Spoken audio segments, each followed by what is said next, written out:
Welcome to DEMOCREPUBLIX, where we cover the real news that matter to we the people. Barr's Russiagate origin probe pivots to smoking gun tapes with exculpatory evidence. Zero Hedge reports that a DOJ internal review of the Russia investigation is now focusing on transcripts of not so covertly recorded conversations between former Trump campaign aide George Papadopoulos and at least one government source during an overseas conversation in 2016. In particular, DOJ investigators are focusing on why certain exculpatory or exonerating evidence from the transcripts was not included in the subsequent FBI surveillance warrant applications, according to Fox News, citing two sources familiar with the review. A source told Fox News that the exculpatory evidence included in transcripts is Papadopoulos denying having any contact with the Russians to obtain the supposed dirt on Clinton, according to the report. And while Fox doesn't name the government source, it is undoubtedly Australian diplomat and Clinton ally Alexander Downer, who was idiotic enough to spy on Papadopoulos with his phone, according to the former Trump aide. And I reported on the diplomat before, the Australian diplomat Downer. I think I wrote about it. You can, if you go to DEMOCREPUBLIX.com and just type in Alexander Donner in the search under special reports, and I think you should be able to find it. I'm pretty sure I did an article on Downer.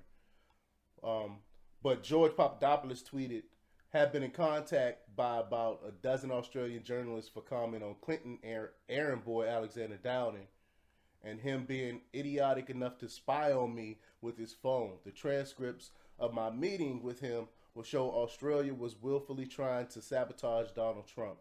That was back in June. That was June 15th, 2019. And then Brian Katz tweeted on July 26th that no gray area about the claim Papadopoulos was making here is there. And then he retweeted what George Papadopoulos said, "No conspiracy, Marshall. It's all coming out. Downer will go down in history as the bumbling spy I outed who almost upended the U.S.-Australian relationship until his own government throws him under the bus. Next time, don't use your phone to spy on me, dummy." That's pretty funny. Go ahead, Papadopoulos. And then Brian Katz was replying on Twitter, and he said, "I saw this tweet go live at the time Papadopoulos posted it, making the claim he actually reported Downer to the FBI, and also mentioned his recording activity to the U.S. Congress when he testified." George Papadopoulos said, "I was approached by the Australia, U.S., UK intel before Alexander Downer made contact with me. I was also disturbed by his behavior at our meeting, where I felt he was spying on me and recording our conversation with his phone, that I reported him to both the FBI and Congress." And then Brian Coates goes on to tweet that it was on June 5th of this year that Papadopoulos made the claim that Stephen Halper also made an attempt to record their conversation on his cell phone. George Papadopoulos tweeted, "Downer was such a clown that he was actually holding his phone upright as I was answering his questions to record me. The walrus Stephen Halper tried to pull the same thing. Both are responsible for getting the UK and Australia to kiss the ring and humiliate themselves." So the idiots basically were showing him that they were recording the conversations. The article goes on to say that these recordings have exculpatory evidence, one source told Fox News, adding it's standard tradecraft to record conversations with someone like Papadopoulos, especially when they are overseas and there are no restrictions. The recordings in question pertain to conversations between government sources and Papadopoulos, which were memorialized as transcripts. One source told Fox News that Barr and Durham are reviewing why the materials was left out of applications to surveil another former Trump campaign aide, Carter Page. "I think it's a smoking gun," the source said to Fox News. So they basically, it's the law that if prosecutors find any type of exculpatory evidence, they're supposed to release it to the defendants. That's the law, and they didn't release. And now they found these transcripts and stuff like that of the recordings of the conversation, and they were never given to to the defense of the opposition, and whenever you brought up during the trial, which is illegal. Article goes on to say that also under the review of AG Barr and U.S. Attorney John Durham of Connecticut is actual start date of the original FBI investigation into the Trump campaign and Russian interference in the U.S. election. Former Rep. Fred Galley first revealed the existence of the transcripts documenting the secretly recorded conversations earlier this year. Quote, if the Bureau's going to send in and inform, the informant is going to be wired. And if the Bureau is monitoring the telephone calls, there's going to be a transcript of that, Galley said on Fox News in May.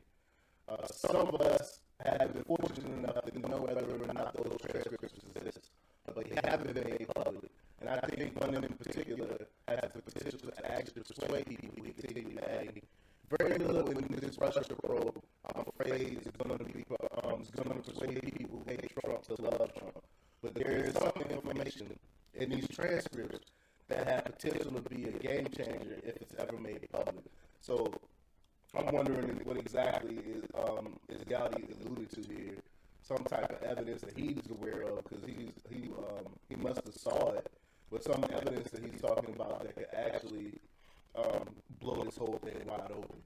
But the article continues to say that according to the report, the transcripts are currently classified. However, President Trump may order to approve declassification at AG Barr's discretion means they may see the light of day, and even if not, the declassification allows Barr to barge in on DNI Director Dan Coates' office and demand the files.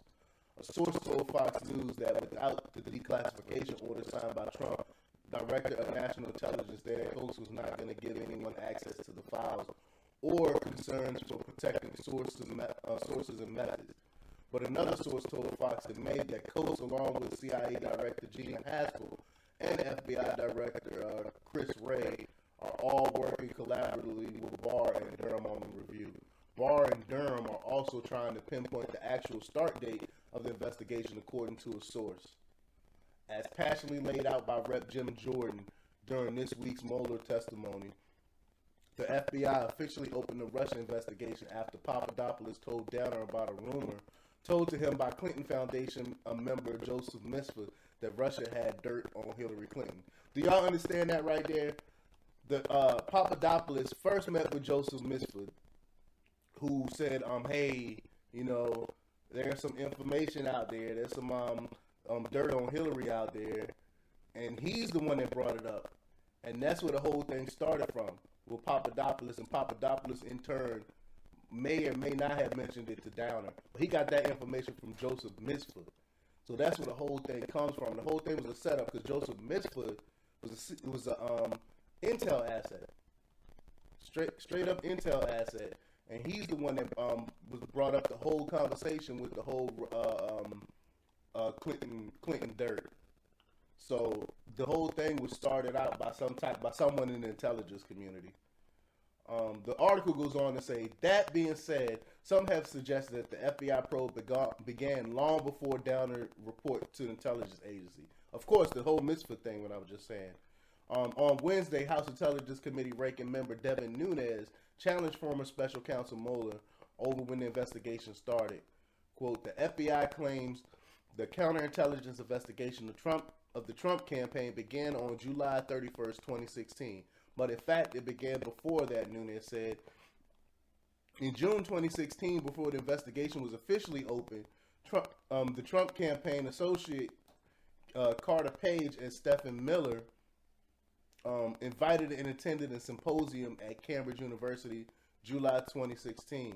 Your office, however, did not investigate who was responsible for inviting these Trump associates to the symposium. You would think you would want to know. If you're really doing an investigation, you would turn over every rock. But they leave out stuff like this. Anything that could actually prove the contrary to the whole Russia collusion thing, they don't even look into. So it tells me right there that they don't even really care about the truth. They're trying to push a narrative out there.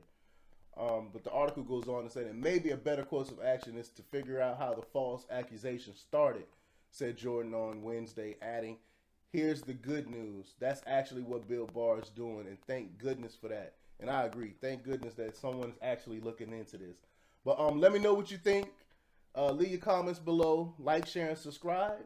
And check out DEMOCREPUBLIX.com for the latest in news. Until next time. We live in a really nightmare.